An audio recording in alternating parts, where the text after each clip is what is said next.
우리 오늘 말씀 보시겠습니다. 제가 일주일 계속 최근에 가장 많이 들었던 두 가지 단어가 있습니다. disaster, 재앙과 out of control, 통제 바깥에서 통제할 수가 없다라는 것이죠. 우리 손에 미치지 않는다.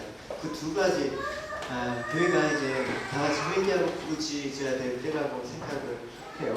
우리 마침 또 재앙에 관련해서 계시록 말씀을 저희들이 묵상하고 있는데 여러분 한 번 더 그 내용들을 깊이 묵상하시면서 우리가 다시 한번 하나님 앞에 겸비하게 무릎을 꿇고 은혜를 구하는 저희들 되었으면 좋겠습니다. 네, 우리 같이 요한계시록 10장입니다. 7절, 11절 같이 제가 먼저 읽겠습니다. 기독하겠습니다. 일곱째 천사가 소리내는 날 그의 나팔을 불려고 할 때 하나님이 그의 종 선지자들에게 전하신 복음과 같이 하나님의 그 비밀이 이루어지리라 하더라. 하늘에서 와서 이를 들던 음성이 또 내게 말하여 이르되 내가 가서 너와 나를 말고 너희는 천사의 손에 너희 두루마리를 받으라 하리오. 내가 천사에게 나아가 작은 두루마리를 달라 한즉 천사가 이르되 갖다 먹으라. 내 배에는 쓰나 내 입에는 꿀같이 달리라 하거늘. 내가 천사의 손에서 작은 두루마리를 갖다 먹어보니 내 입에는 꿀같이 달아 먹은 후에 내 배에서는 쓰게 되더라. 같이 읽겠습니다. 그가 다시 말하기를 내가 많은 백성과 나라와 방언과 이들에게 다시 예언하리라 하더라. 아멘.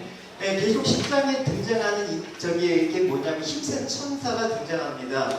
그 등장하면서 큰 소리를 외치자 뭐가 나느냐면 일곱 천둥이 큰 소리를 내며 소리를 바랍니다. 앞에 구절입니다.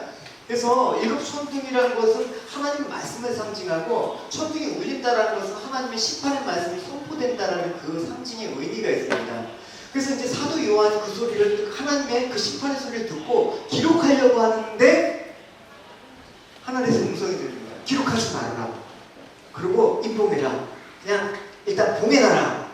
그래서 왜 그렇습니까? 언제 그 비밀이 풀려질 때까지는 기록하지 말라. 그렇게 얘기하고 있습니다. 근데 언제 그 비밀이 풀려질까요? 7절에 바로 있습니다. 같이 읽어봅시다. 일곱째 천사가 소리내는 날 그의 나팔을 불려고 할 때 하나님이 그의 종 선지자들에게 전하신 복음과 같이 하나님의 그 비밀이 이루어지리라. 네, 일곱째 천사가 나팔 불 때 하늘의 그 비밀, 그 복음의 비밀이 풀려진다라고 얘기를 하고 있습니다.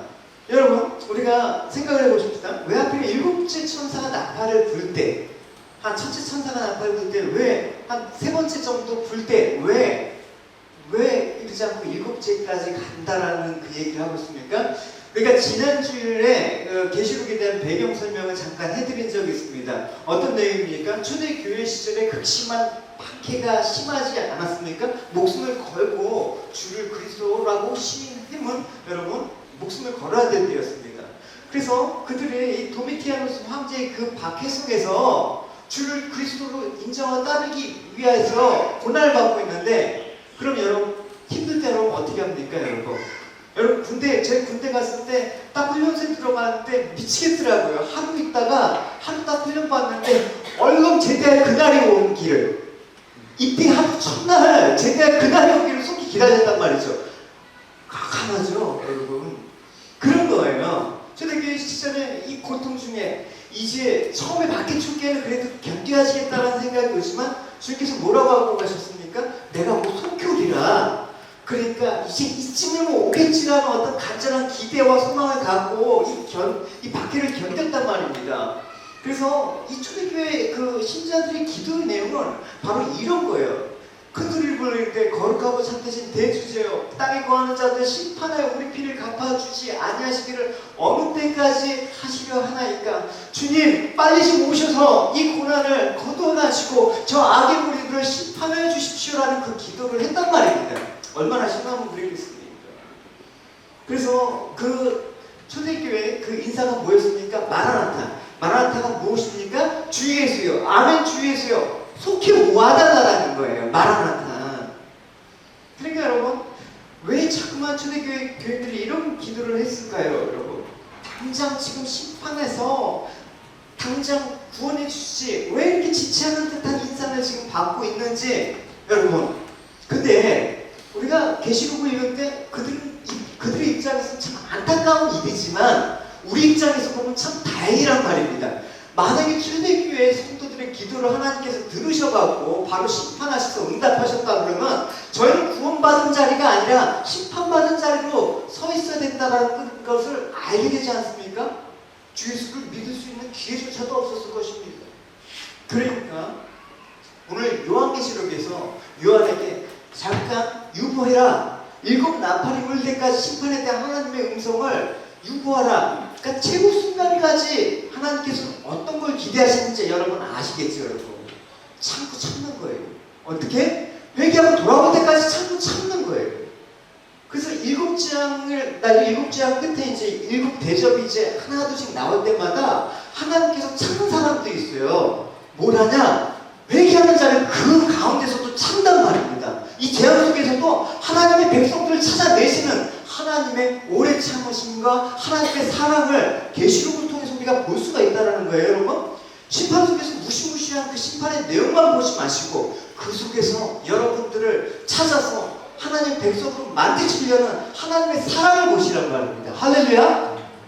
그래서 베드로 사도는 이 얘기를 하고 있어요. 비록 때로는 주께서 다시 오신다는 약속이 좀처럼 실현되지 않고 너무나 지체되는 것처럼 보일지 모르지만 사실 주께서 공연히 날짜를 연기하고 계시는 것은 아닙니다. 주께서는 단 한 사람도 멸망하지 않게 하고 죄인들이 모두 회개하고 돌아오시기를 참고 기다리시는 것입니다. 할렐루야. 그렇다면 우리가 주께서 오시는 날까지 뭐하고 있어야 됩니까? 그냥 오실 때 알려주십시오. 저희들은 그냥 잊어먹고 그냥 그러려니 하고 살겠습니다. 이걸 바라실까요? 그냥 막연히 그냥 손 놓고 기다리길 바라실까요? 그게 아니죠. 그렇죠?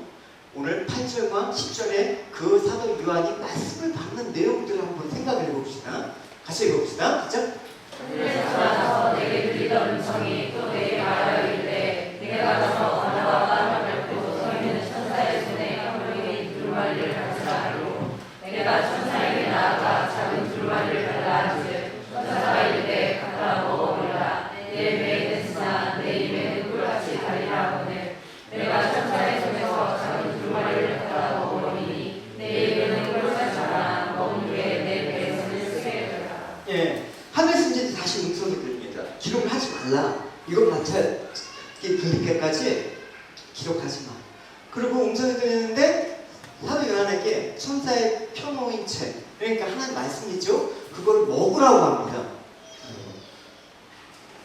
그렇다 여러분 말씀 성경도 진짜 먹는 사람 없겠죠. 저희 때 공부할 때 진짜 사전 치셔서 먹는 녀석들이 있었어요. 예, 그럼 병원에 갔어요. 그래서 제 얘기는 아닙니다. 그래서 먹었더니 천사의 말대로 다 먹었더니 입에서 꿀같이 달더라. 근데 그 뱃속에 내려가니까 아프죠. 배가 쓰다 이렇게 되었단 말입니다. 그러니까 여러분 말씀이 입에서 달지만 배에서 쓰다라는 그 의미가 뭔지 여러분 한번 생각을 해봅시다. 성경책이 여러분 꿀송이처럼 답니까? 예, 달다고 얘기하지만 사실은 그 단 거에는 참 많은 의미가 내포되어 있단 말입니다. 뱃속에 쓰다는 그것까지 여러분 달고 쓴 두 가지 맛을 다 느끼셔야 된다는 거예요. 우리가 하나님 말씀의 단맛이라는 건 뭐예요? 결국 복음은 기쁜 소리시기 때문에 우리 구원을 향한 하나님 기쁜 소식이기 때문에 단맛이 되는 것이죠. 그래서 복음의 결국은 뭐예요? 주님께서 다시 오시면 이 땅은 주와 그리스도의 나라가 되어서 주님께서 영원히 왕으로서 통치하실 것이다. 그 말은 무엇입니까? 이 땅을 심판하실 것이다. 이 세상의 임금들은 심판을 받을 것이다. 그 얘기입니다.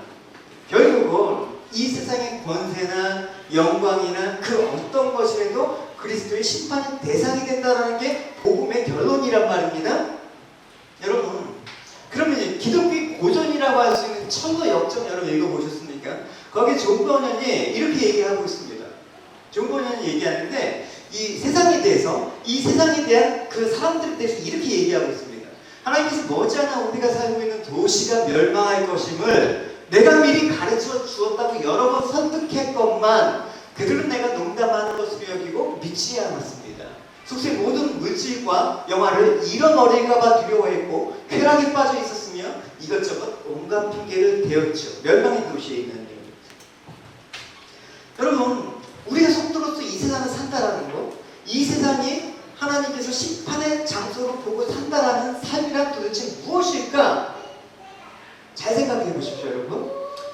우리가 세상을 떠나서 이 세상 연연할 거 없어. 이 의미를 여러분 잘못 받아들이면, 세상 어차피 심판하니까 다 뺏겨 진짜 돈도 버리고 직장도 버리고 세상을 등진 채 그냥 산으로 들어가서 돈 안 닦자.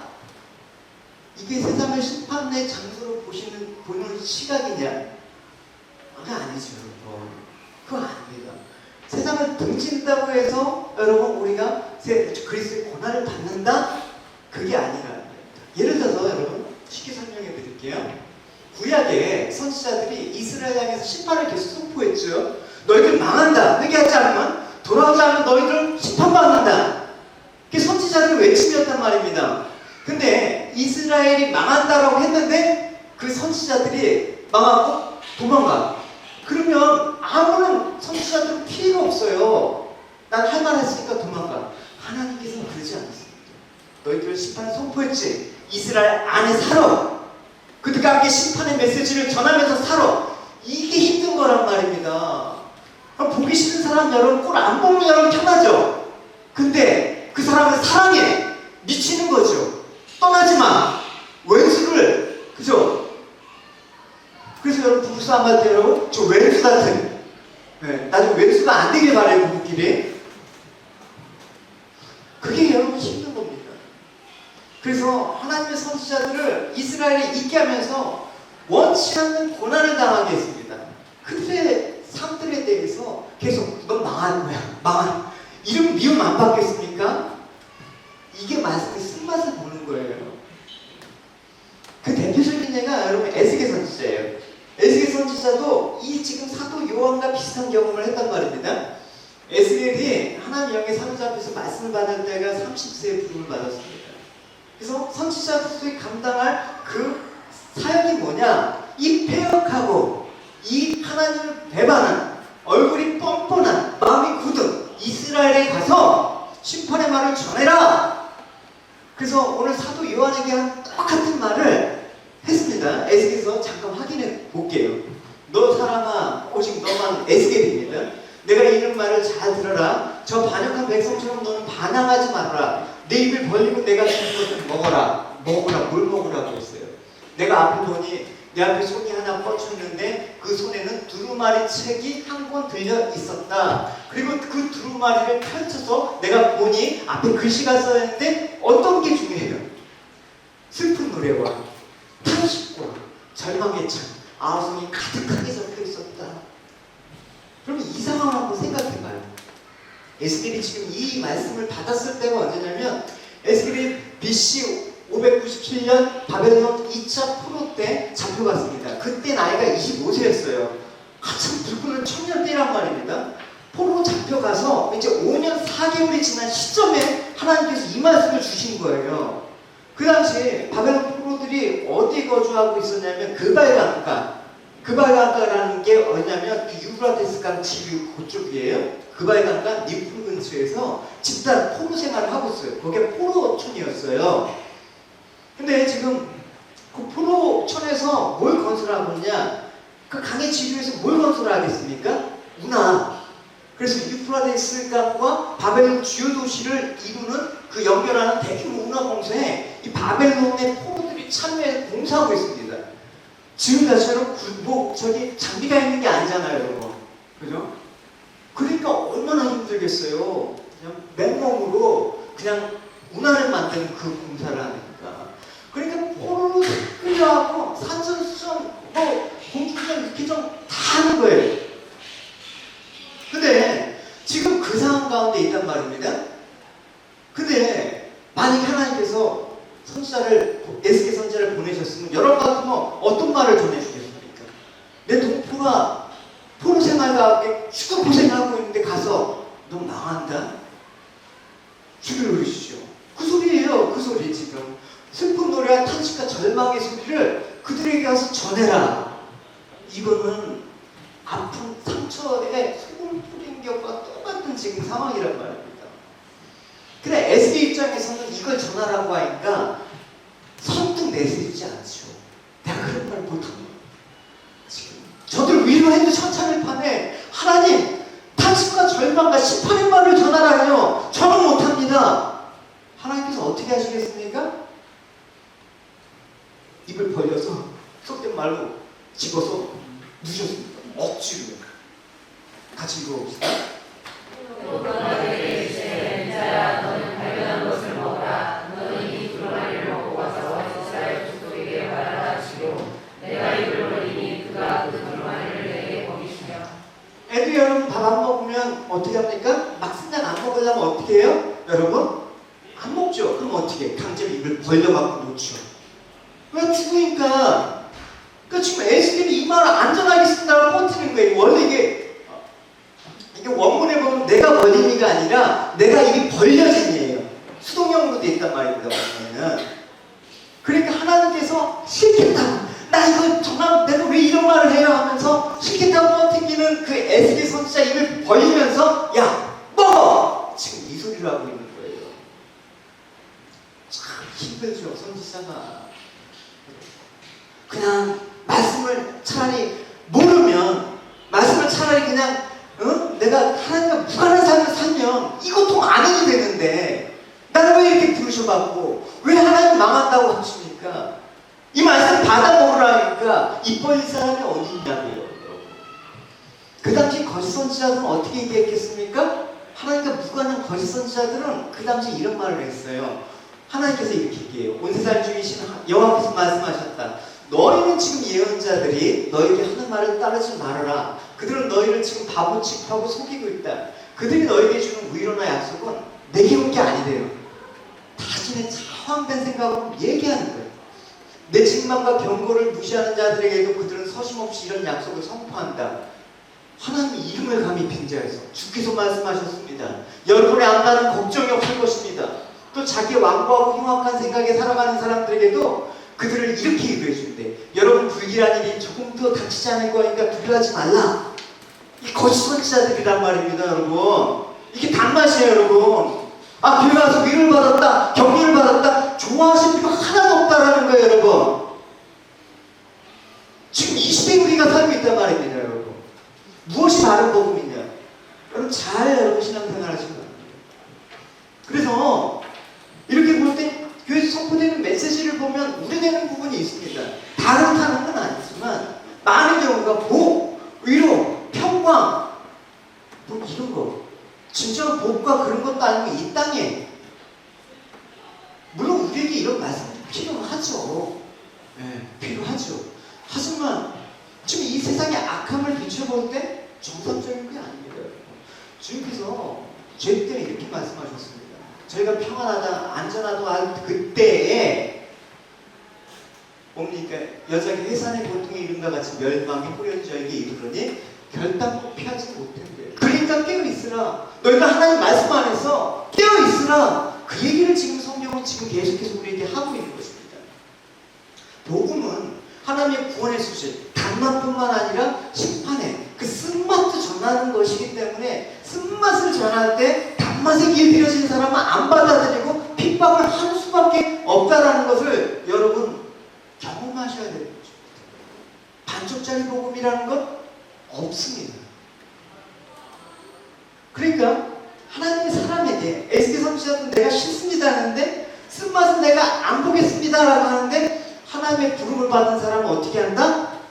쓴맛을 반드시 전하게 만드는 거예요. 그래서 인생의 쓴맛을 보게 하는 거예요.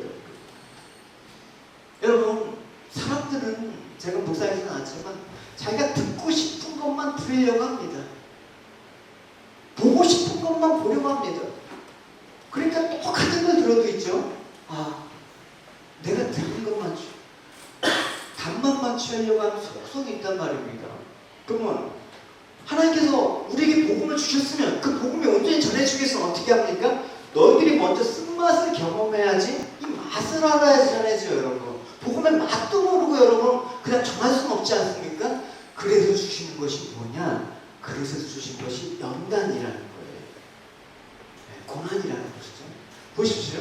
때가 오래되었거늘 너희가 마땅히 선생이 되었는데 왜 선생이 되었는데 못 들었습니까? 말씀의 충고에 대해서 가르침을 받아야 처지가 되었다. 왜? 단맛에만 길들여져 가고 예? 이제까지 신앙생활 평생 했는데 단맛에만 너 잘 될 거다. 너 잘 될 거다. 뭐든지 할 수 있어. 이런 것만 길들여지니까 젖이나 먹어야 될 자가 되었대요. 단단한 음식을 아직도 못 먹어요. 예? 집사 장모가 돼도 아직도 그냥 그 초신자와 큰 차이가 없어요. 단단한 음식은 장성한 자일 것인데 뭐예요? 지각을 사용해서 연단을 받아 말씀의 쓴맛을 안 사람이 선악을 분별할 수 있다. 하나님의 뜻을 알아서 그 복음에 담겨있는 하나님의 뜻을 제대로 전할 수 있다라는 그 말을 하고 있는 것입니다. 그래서 여러분 정말 하나님의 사람이라면 이 쓴맛에 대해서 나는 싫습니다 거부한다 그러면 야가 못 맞겠다고 버티는 애들과 같은 거예요. 하나님께서 그렇지만 반드시 뭘 주신다? 연단. 반드시 쓴맛을 먹게 한다. 이게 복음을 전하는 자의 어떻게 보면 숙명과 같은 일입니다. 그래서 말씀대로 산다라는 건 뭐예요? 여러분, 내가 말씀대로 살겠습니다. 쓴맛을 보겠습니다. 그 얘기나 마찬가지예요, 여러분. 단맛을 취한다 그러면 말씀대로 살지 못할 게 뭐가 있어요? 다 살죠? 여러분, 예수님의 삶들을 보십시오. 예수님이 하나님께 순종했더니 그 삶이 뭐였습니까? 이 땅에서는 배신당하고 멸망과 수모를 당하고 결국 죽임을 당한 게 말씀을 순종하신 결과란 말입니다. 그러니까 우리가 하나님 말씀대로 산다 그러면 세상으로부터의 이런 핍박과 이런 연단이 찾아온다라는 것입니다. 내용은 평안해. 주님 안에서 평안하셔야 돼요. 로마서 봅시다. 같이 읽읍시다. 자녀의 영원한 상속자고 하나님의 상속자요 그리스도와 함께한 상속자니 우리가 그와 함께 영광을 받기 위하여 고난과 함께 받아야 할 것이니라. 예, 우리가 그리스도의 공동 상속자래요. 그러니까 하나님께서 주님께 영광을 주셨는데 그 영광이 누구 거다? 주님 것이기도 하지만 우리 거라고 얘기하고 있습니다.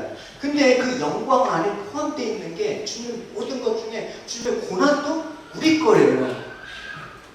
그게 공동상속자. 너희가 하나님의 사람이라면, 하나님의 자녀라면 반드시 너희가 그 고난, 말씀의 쓴맛을 알아야 돼. 지금 이 소리를 하고 있는 것입니다.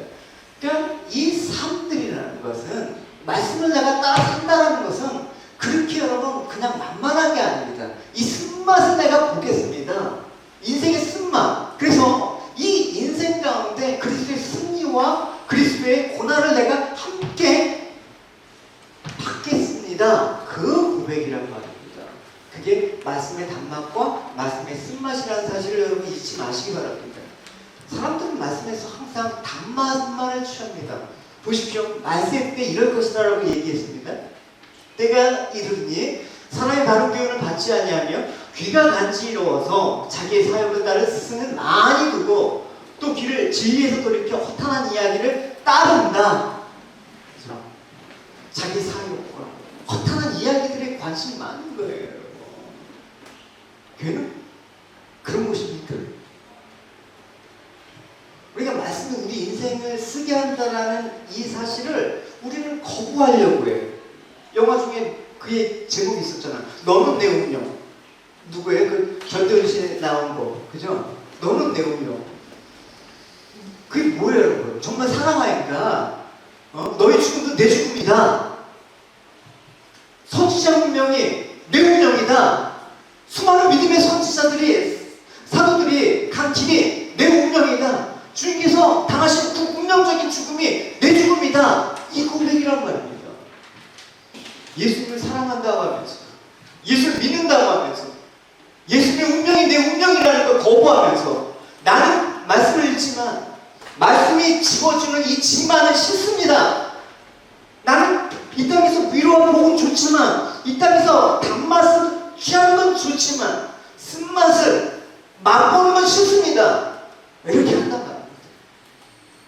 예수님께서 분명히 말씀하셨습니다. 예수님께서 이적을 가장 많이 행한 도시들이 하나님께서 돌아오지 않자 이렇게 꾸짖으셨다. 화가 있으라 고라시나, 화가 있으라 베세다야. 너에게 베푼 이적을 악한 도시 드로와 시돈에서 행하였다라면 그들은 벌써 부끄러워 겸손한 마음으로 회개하실 것이다. 진정으로 말한다. 심판날에 들어가시더니 오히려 너희보다 가벼운 뼈를 받을 것이다.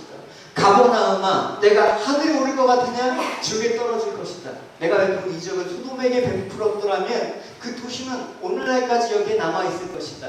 내가 진정으로 말하는데 심판날에는 소돔과 고모라가 너희보다 가벼운 벌을 받을 거야. 왜 그렇습니까? 너희가 말씀을 그렇게 들었는데도 그렇게 들었는데도 말씀의 쓴맛을 맛보려고 하지 않는구나. 그 얘기입니다. 에어컨 좀 틀어줘. 아, 그래? 네. 그래서 말씀이 육신이 되어 오신 예수님께서 복음을 전했지만 그들은 회개하지 않습니다.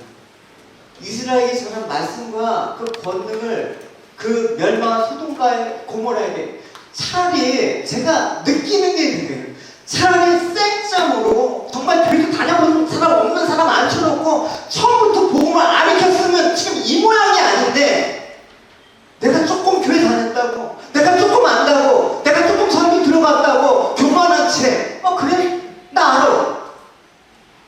차라리 소돔과 고모라 아무것도 모르는 사람 아예 더 축복을 받을 거야. 지금 이 소리를 하고 있는 거예요. 예수님의 말씀을 친히 들은 가버나움.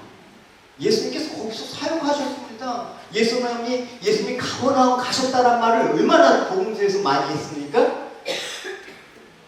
근데 그 말씀에 쓴맛을 모르는 거야. 그렇게 하나님 말씀을 들어도 이 말씀이 도대체 나한테 어떤 말씀인가? 이 세상을 향해서 어떤 말씀을 선포하는가? 전혀 모르는 거예요. 오늘 저와 여러분들이 하나님의 말씀을 받아 먹었습니다. 지금까지 여러분 10년이 넘게 여러분 받아 먹었습니다. 세상이 어떻게 될 것인지 여러분 분명히 들었습니다. 여러분 받든지 안 받든지 하나님의 말씀은 이루어집니다. 그러나 여러분들이 만약에 그 말씀을 듣고 하나님의 택한 백성이라면 회개해서 주님께 부르짖을 겁니다. 복음은 이중적인 면이 있어요. 어떤 삶에서 내 사건이 딱 일어나잖아요. 해석하는 게 달라지는 거예요. 세계관이 바뀐다는 것이죠. 근데 지금 사건이 나서 온통 난리예요. 온통 고통 가운데 있습니다. 애쉬가 막 코로 들어가고 조금만 있으면 목이 아프고 물론 현장에서 일하는 지체들은 더 힘들겠죠. 이때 하나님의 백성들은 회개하고 교회에 와서 부르십니다. 그러나 하나님의 백성과 상관없는 사람은 세상이 두려워하고 내 삶의 질이 나빠졌다고 한탄만 합니다. 어느 쪽이 얘기해요? 똑같이 사업이 망한 사람이 있었어요. 그때 한 사람이 이러더라고요. 하나님, 저는 저의 욕심에 따라서 바쁘게 살고 있는 저들을 이게 하나님께서 망하게 하셔갖고 제가 비로소 제 인생을 돌아볼 시간을 갖게 됐습니다. 비로소 제가 하나님 나라를 생각할 수 있는 기회와 시간을 주셨다고 말하는 거예요. 망했는데, 근데 한 사람 똑같이 망했는데 뭐라고 얘기하냐면, 주님, 제가 뭘 잘못했다고 이런 벌을 내리십니까? 저 교회 헌금 잘하지 않았습니까? 저 교회 잘 섬기지 않았습니까? 왜 저한테 이런 벌을 주세요? 하고 교회를 떠났다는 말입니다. 똑같은 일이 일어났지만 반응은 다른 거예요. 하나님이 그렇게 똑같이 일어나지만 구원의 부름이 되는 사람이 있고 심판의 부름이 되는 사람이 있다는 것입니다. 구원의 부름이 되는 사람은 이 가운데 하나님 이렇게 유혹과 고난과 핍박 속에서 하나님의 끊을 수 없는 사랑을 하나님을 알게 해주셔서 감사합니다.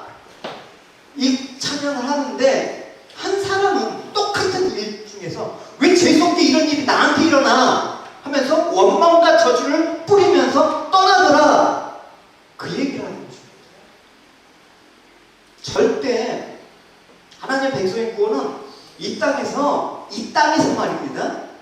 동화에서 나온 백마탄 왕자님이 와서 나와 함께 궁전에서 행복하게 산다. 이런 뻔한 동화 스토리가 아닙니다. 이 땅에서 결코 그런 일 없습니다. 여러분, 과연 우리는 오늘날 이 시대에 말씀을 받아 먹었다라고 하는 사람들로서 어떤 말을 하고 살아가는지 한번 보십시오, 여러분. 만나면 여러분, 돈 번 얘기 하십니까? 만나면 이렇게 해야지, 이렇게 해야지 애들 교육 잘 시킬 수 있다. 만나면 이렇게 해야지, 지금, 남들보다 앞서갈 수 있다. 교회를 다닌 사람들이 왜 그런 얘기를 합니까? 복음을 몰라야 됩니다. 말씀의 단맛에만 길들여져갖고 이 세상에 대한 전혀 무관심, 주님이 행하신 일에 대해서 전혀 무관심하고 다니는 거예요, 여러분. 뭘 때 왜 그런 얘기를 해야 되는 거예요? 제가 너무 세상과 괴리돼서 사는 건가? 심판 속에서 마지막 때를 살아가면서 우리한테 가장 귀한 건 뭐예요? 돈입니까? 건강입니까? 명예입니까? 자식 잘 되는 겁니까? 이 심판 속에서 가장 귀한 건 심판에서 건짐을 받는 단 한 가지밖에 없는 것입니다. 그 건짐을 받기 위해서는 어떻게 하셨습니까? 같이 읽어봅시다. 하나님께서 이런 인간의 문제를 찾아주셨습니다. 그러나 지금은 누구든지 가상을 버리고 하나님께 돌아설 것을 명령하고 계십니다. 하나님께서 명령하신 분을 통해서 분명히 심판하신 자를 정하셨기 때문입니다. 하나님께서는 그들을 중으로 가져가신 살리심으로써 이 일을 맡기셨다는 증거를 삼으셨습니다. 그러니까 여러분들이 세상을 지금 어떻게 보느냐에 따라서 지금 여러분 삶의 모습이 달라졌단 말입니다. 여러분 만약에 이 세상을 심판하는 장소로 본다 그러면 이 심판이 정말 일곱째 나팔 때까지 하나님께서 잠시 참으라고 한 그때라는 걸 알면, 유보가 된 거라는 걸 알면 지금 이렇게 느슨하게 살 수는 없습니다. 오직 하나, 날 귀한 것은 주님의 의로우신 분이다. 할렐루야. 주님이 임명하신 분을 통해서만 이 심판날에 피할 수 있는 길을 유일하게 알려주셨기 때문에 내 의로움이 아니라 나는 주님의 의로움을 붙잡겠다, 이것밖에 귀한 게 없는 것입니다. 이 세상에는 궁극적으로요, 내가 무엇을 하든 이 한 가지 붙잡으려고 사는 거예요. 그 위로 구원을 받았다 그러면 세상을 향해서 여러분 어떻게 합니까? 얼마든지 선지자처럼 쓰는 말, 심판받을 것이다, 죽기로 회개하고 돌아오라, 얼마든지 할 수가 있는 것입니다. 비록 고난이 닥쳐온다 그래도 입 다물고 가만히 있지 않는단 말입니다. 이게 이 시대에 살아가는 믿음의 사람으로서 여러분의 사명이 되어야 되는 것입니다. 할렐루야. 분명 우리는 주님으로 인해서 장차 이루어질 일들에 대해서 꿈을 갖고 있습니다. 그죠? My dream is 그 꿈이 어떤 거예요? 중요한 꿈. 그러나 꿈을 꾸고 가만히 있는 것이 아니라 주님께서 나를 향한 그 꿈이 이루시기 위해서 뭘 지불해야 된다? 비용을 지불해야 되는 것입니다. 비용.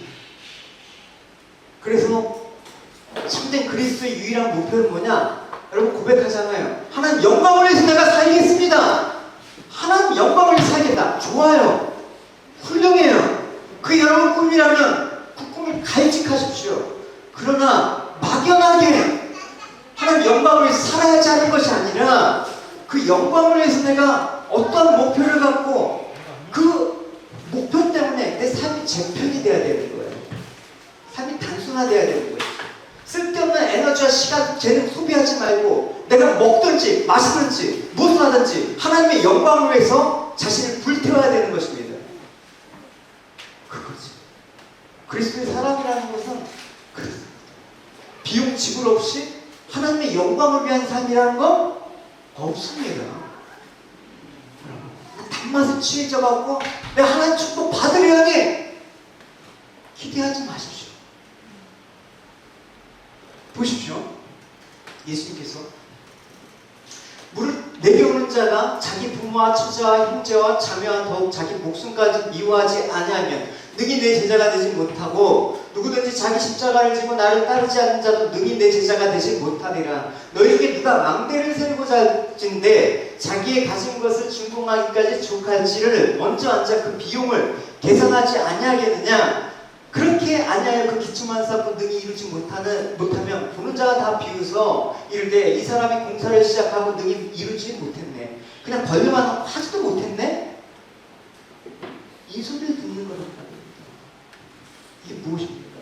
망대를 지으려면 예산을 세고 그 예산에 맞게 세워야 돼요. 신앙생활을 하는데 가면 여러분 예산이 뭡니까? 여러분이 감당해야 될 비용, 대가 이것들을 계산하면서 신앙생활하지 않으면 나중에 힘든 것 따르면 다 떨어져. 똑같은 상황 들어오면 뭐 주를 믿는데 뭐 이래, 뭐 교회를 다니는데 왜 이런 일이 일어나, 다 떨어진단 말입니다. 예산을 세워야 되는 것입니다. 어떤 예산? 내가 대가를 지불하겠다는 그 예산입니다. 여러분 하나님 말씀에 대해서 say amen by your life. 입술로 아멘 하지 마시고 삶으로 아멘 하십시오. 할렐루야. 입술로만 아멘 하는 거 아무 비용 안 듭니다. 립 서비스 얼마든지 할 수 있습니다. 하나님 영광 받으십시오. 얼마든지 립 서비스 할 수가 있습니다. 립 서비스에 지쳤습니다. 별걸 다 갖고 아멘을 하네요 요즘은. 삶으로 아멘 하려면 피를 흘리는 대가를 지불해야 되는 것입니다. 여러분 하나님 듣고 말씀을 듣고 감동받고 도전받는 거 좋습니다. 그렇게 살아야지 결심하는 거 좋습니다. 그러나 그것만은 비용이 안 드는 거예요. 목회자 설교 여러분 은혜 받으시면 좋습니다. 도전 받으시면 좋습니다. 그걸로 끝나면 아무런 비용이 안 되는 거예요. 어떻게? 내가 그렇게 살겠습니다라고 삶으로 아멘 하려면 반드시 피 흘리는 대가를 지불해야 되는 것입니다. 그게 쓴맛을 경험하는 것입니다. 영적으로 게으른 사람들은 그 비용을 안 지불하려고요. 영적으로 게으르면 그냥 일주일에 목사 설교 한 편 듣고 묵상 안 해, 기도 안 해, 말씀 안 읽어. 왜 그런 겁니까? 영적으로 대가를 지불 안 하는 거예요. 이것보다 나 더 급한 게 있거든. 이것보다 지금 내가 사랑하는 게 더 급하니까 앉아서 30분, 1시간 기도하고 말씀하고 묵상할 시간 없다라는 거야. 이 말이 찔리지 않으면 좋은 쪽이 될 수 있고 나쁜 쪽이 될 수 있죠. 여러분 쉬운 로 가지 마십시오. 여러분 말씀 받고 감동받는 건 좋은 것입니다. 그러나 내가 쓴맛을 안 하고 내가 대가지를 안 하고 그냥 말씀을 그건 인조하는 겁니다. 즐기는 것밖에 안 됩니다. 성경 말씀은 아니에요. 그 석세스라는 온라인 매거진을 보는데 이 글이 있어서 제가 갖고 왔어요. The biggest reason many people cannot live the life that they dream. 뭐냐면 사람들이 꿈꾸는 대로 살지 못하는 가장 중요한 이유는 많은 사람들이 It's not because they don't know how. 그들이 어떻게 하는지 방법을 몰라서가 아니라 Not because they lack ability. 능력이 없어서도 아니고 It's because they seek an easy and comfortable way. 쉽고 편안한 길만 찾기 때문에 그런 거라는 것입니다. 신앙생활 편하게 하려고 그래. 편하게. 기도도 안 하고 말씀도 안 듣고 그냥 섬기는 것도 안 하고 그냥 일주일에 한 번 앉아서 1시간 들어주고 이건 신앙생활이 아니에요 여러분. 로마 시대에 많은 사람들이 타락했습니다. 어느 정도 타락했냐면 혀의 그 쾌락을 추구하기 위해서 음식을 먹고 배부르면 못 먹잖아요. 그러니까 음식을 먹고 그 단맛만 차고 맛있는 것만 차고 다 토해내. 그러면서 토하고 또 먹어. 그 음식을 먹고 소화하고 그래야지 살이 되고 피가 되고 쓴 것도 먹고 그렇게 살아야 되는데 맛은 쾌락만을 위해서 살았단 말이에요. 그래서 로마가 망한 거예요 여러분. 말씀의 단맛을 통해서 은혜 받고 감동받는 거 좋습니다. 그 자체만 즐기시면 여러분 인생 망가집니다. 너무 심한 말 한다고요? 망가집니다. 말씀을 인조하는 게 아니라 순종하는 것입니다. 어떻게? 여러분 철저하게 대가 지불하면서 순종해야 되는 것입니다. 할렐루야! 순종하려면 비용을 지불해야 됩니다. 제가 헌금 많이 내라고 그런 소리가 아니라 여러분 대가 지불하는 게 무엇인지 여러분 삶 속에서 한번 생각해 보시란 말입니다. 쓴맛을 봐야 됩니다. 그 쓴맛은 내가 의지를 결정하는 게 아니라 오직 하나님의 은혜만 있어야지 제가 쓴맛을 보더라도 아멘 하겠습니다. 말씀을 통해서 하나님의 은혜를 받아서 하나님 어떤 분이시고 하나님 어떻게 나를 사랑하시고 하나님 구원하신 뜻이 어디인가 아는 사람은 목 목표가 이국에서 목표가 아니라 하나님을 알았기 때문에 생기는 목표라는 게 있습니다. 사도 바울은 그걸 내가 그리스도를 향한 표대라고 얘기를 하죠. 말씀에 무관심하고 구원의 은혜를 망각하며 사는 사람들은 그런 목표의식이 전혀 없습니다. 목사가 아무리 묵상하라고 해도, 목사가 아무리 모이자고 해도, 목사가 아무리 성경 공부하자고 해도, 목사가 아무리 기도해줘도 꼼짝하지 않습니다.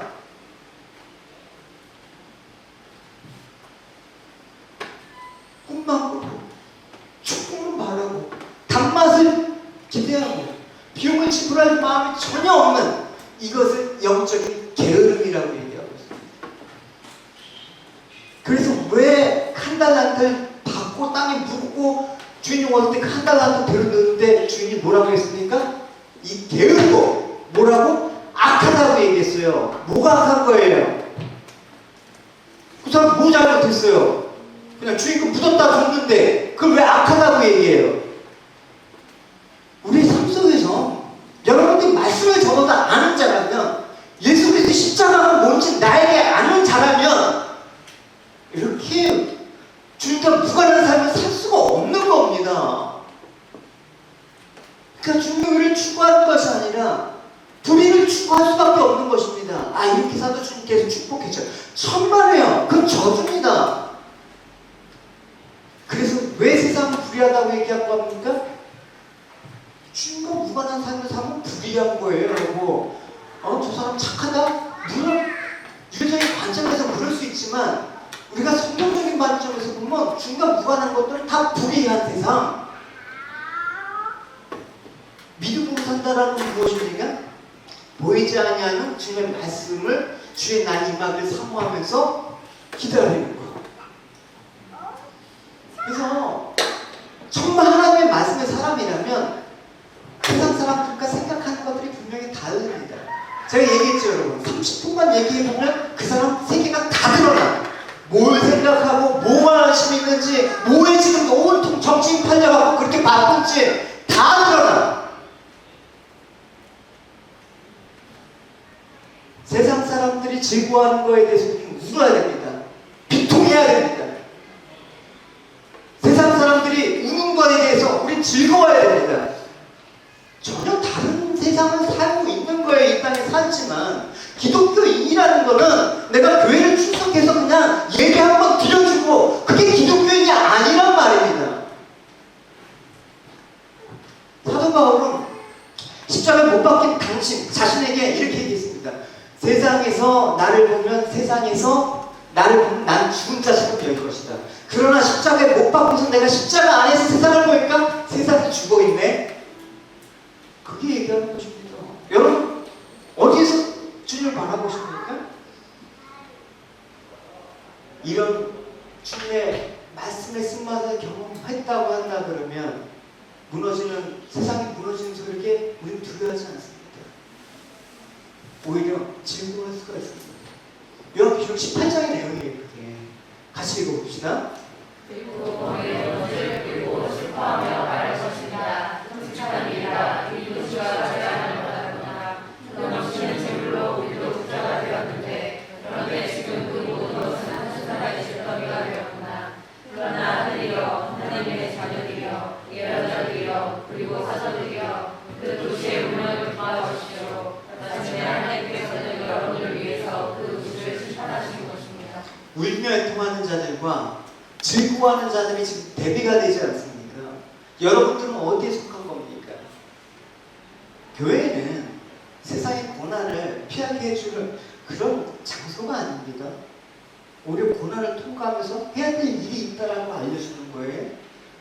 말씀을 전하면서 해야 될 일이 있다고 알려주는 것입니다. 여러분들은 하나님의 거룩한 자녀로서 교회에서 신앙생활하면서 연단을 받아 장성한 분량까지 만들어져야 되는 것입니다.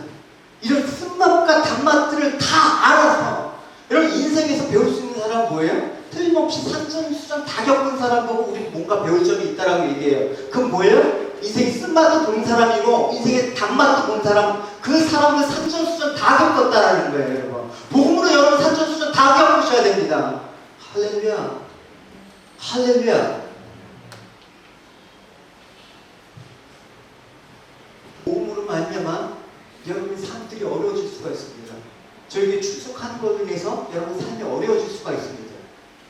기뻐하십시오. 할렐루야. 바른 복음을 전해드리는 자는 내가 입에서 달지만 배에서 쓰게 되더라도 그 오늘 이 말씀을 통해서 하나님께서 이루실 이 일들에 대해서 기뻐할 수 있는 자들입니다. 그것이 계시록에 나와 있는 천상의 14만 4천 7천지가 아니라 수많은 하나님의 단맛을 느끼면서 전했던 수많은 사람들의 무리를 상징하는 거거든요. 그 사람들이 하늘 천상에서 찬송하는 그 모습, 구원하심이 어린 양 보좌 앞에 있다가 찬송하는 그 자기에게 주신 멸류관을 던지면서 24장로들이 찬송하는 그런 무리 가운데 여러분 있으셔야 됩니다. 사도 바울이 그 복음을 제대로 받아먹은 디모데에게 이런 말을 하죠. 만약 그대 속에 부어진 능력을 발휘한다면 사람들 앞에서 주님에 관해 말하기를 주저하거나 그리스도를 증거하다 여기 감옥에 있는 내가 그대의 친구라는 것을 부끄러워하지 않을 것입니다. 그뿐만 아니라 주께서 주시는 능력으로 주님을 위해서 나와 함께 고난당할 각오도 할 수가 있을 것입니다. 할렐루야. 여러분, 성도라는 것은 불신자 마찬가지로 동일한 고난이 있습니다. 우리도 사고를 나고 세상이 막 지금 흉흉하면 우리도 같이 고통을 받습니다.